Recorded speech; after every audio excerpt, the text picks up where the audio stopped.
And ఈరోజు మనం మాట్లాడుకోబోయే అంశం ఏంటంటే విఆర్ఓ వ్యవస్థ. విఆర్ఓ వ్యవస్థ అనేది ఎట్లా ఉండేది, ఎలా ఉండేది, ఈ వ్యవస్థ గురించి మనం ఒకసారి మాట్లాడుకుంటే 2014లో విఆర్ఓ వ్యవస్థ అనేది మండలంలో ఉండేది. విఆర్ఓ గారిని కలవాలి అనేసి అంటే ఒక అపాయింట్మెంట్ తీసుకోవాలి. ఆయన మండలంలోకి వచ్చేవాళ్ళు కాదు, ఆయన ఎక్కడ ఉండేవాడో తెలిసేది కాదు, ఎప్పుడు వచ్చేవాడో తెలిసేది కాదు, కనీసం ఆయన ఫోన్ నెంబర్ కూడా అవైలబిలిటీ ఉండేది కాదు. ఒక క్యాస్ట్ కానీ ఒక ఇన్కమ్ కానీ చేయించాలి అంటే మాత్రం ఒక తలకాయ నొప్పి వచ్చేది.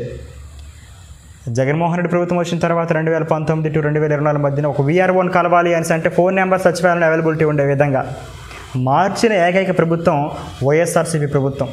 ఏది వద్దన్నా ఏది కాదనుకున్నా మీరు ఇంకేదో కారు కోతలు కూసినా సరే వాస్తవంగా ఈరోజు మనం మాట్లాడుకోబోయే అంశం ఏదైనా ఉంది అంటే 14 to 19, 19 to 24 ఈ వ్యవస్థ వల్ల ఏదైనా ఒక పని కావాలి అంటే ఒక సాధారణమైన వ్యక్తికి చాలా సింపులైజ్డ్ ఈజీ థింక్.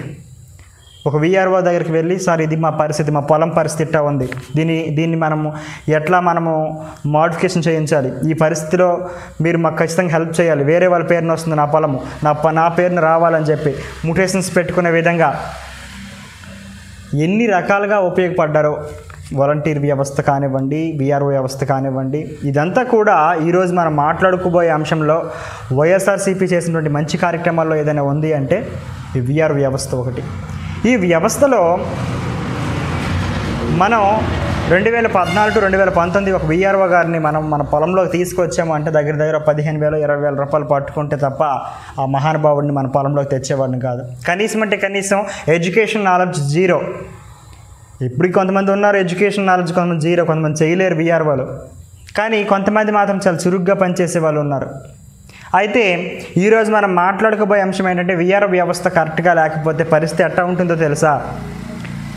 నా పేరున రావాల్సిన పొలం ఇంకెవరి పేరున వస్తుంది. దానికోసం మనం మ్యుటేషన్లు పెట్టుకొని మళ్ళీ ఒక 5-6 వేలు ఎంఆర్ఓ ఆఫీస్కి ఇచ్చి ఆ ఎంఆర్ఓ పెద్ద దొంగ మొత్తం డబ్బులంతా దోచుకొని చేయాల్సిన కార్యక్రమాలు చేయకుండా పూర్తిగా ప్రజల సొమ్మును దోచుకోవడానికి 2014, 2019లో జరిగినటువంటి కార్యక్రమం అది. 19 నుంచి ఒక లెక్క ఎంఆర్ఓకి మ్యుటేషన్స్ పెట్టిన తర్వాత మరి ఇంక ఎంఆర్ఓతో పనిలా విఆర్ఓ గారితో మనం డైరెక్ట్గా మాట్లాడుకొని, అన్న విఆర్ఓ అన్న ఇది పరిస్థితి, మ్యుటేషన్స్ పెట్టించినాం మేము అండ్ మీరు చేయాలి అంటే ఒక 15 డేస్లో కార్యక్రమం అయిపోయేది. ఇంక లంచం అనే కార్యక్రమం పూర్తిగా స్వస్తి. జగన్మోహన్ రెడ్డి హయాం అనేది అట్లా వర్క్ చేసింది. విఆర్ఓ వ్యవస్థ పైన ఎట్లా వర్క్ చేసిందంటే జగన్మోహన్ రెడ్డి ప్రభుత్వం ఇంక మనం మాట్లాడలేము, అంత అద్భుతంగా పనిచేసింది. ప్రభుత్వాన్ని మనం తిట్టే ముందు ఒకసారి ఆలోచించాలి. 2014 to 2018 అంత విజనరీ ఉన్నటువంటి నాయకుడు ఎందుకు చేయలేకపోయాడు? మనం దాని గురించి మాట్లాడితే తప్పు. ఎందుకు? కూటమి ప్రభుత్వంలో అందరూ visionaries, talented peoples. Jaganmohan Reddy visionary కాదు. ఒక సామాన్యుడు పడే కష్టం విజనరీలోకి రాదు అనమాట. అది పరిస్థితి. చంద్రబాబు నాయుడు గారు ఒక మైక్ పట్టుకొని ఇంకా ప్రతి విలేజ్కి వెళ్ళి ప్రతి గ్రామానికి వెళ్ళి ఇంచుమించు 1,50,00,000 ఖర్చు పెడతా ఉన్నారు. ఆ 1,50,00,000తో ఆయన వెళ్లకుండా కూడా ఇంచుమించుగా 3-5 లక్షలు చెప్పిన ఇచ్చినట్టయితే ఎంత అవుతుంది? 30 మందికి హెల్ప్ చేయొచ్చు ఆయన ఆ 1,50,00,000తో. అంత అద్భుతమైన కాన్సెప్ట్ చేయగలిగినటువంటి వ్యక్తి చేయడు. ఎందుకు? ఆయన ఇమేజ్ పెరగాలి. ఈ ఏజ్లో ఇమేజ్ పెరిగి ముందుకు వచ్చే కార్యక్రమం ఏం చేయక్కర్లే. P4 విధానం అంట. మరి ఆయన P4 విధానం పెట్టి ఆ 1,50,00,000 ఖర్చు పెట్టి అది కాన్సెప్ట్స్ కాదు. మనం తీసుకొచ్చినటువంటి విధానం ఏంటంటే చరిత్రను ఉండిపోవాలా.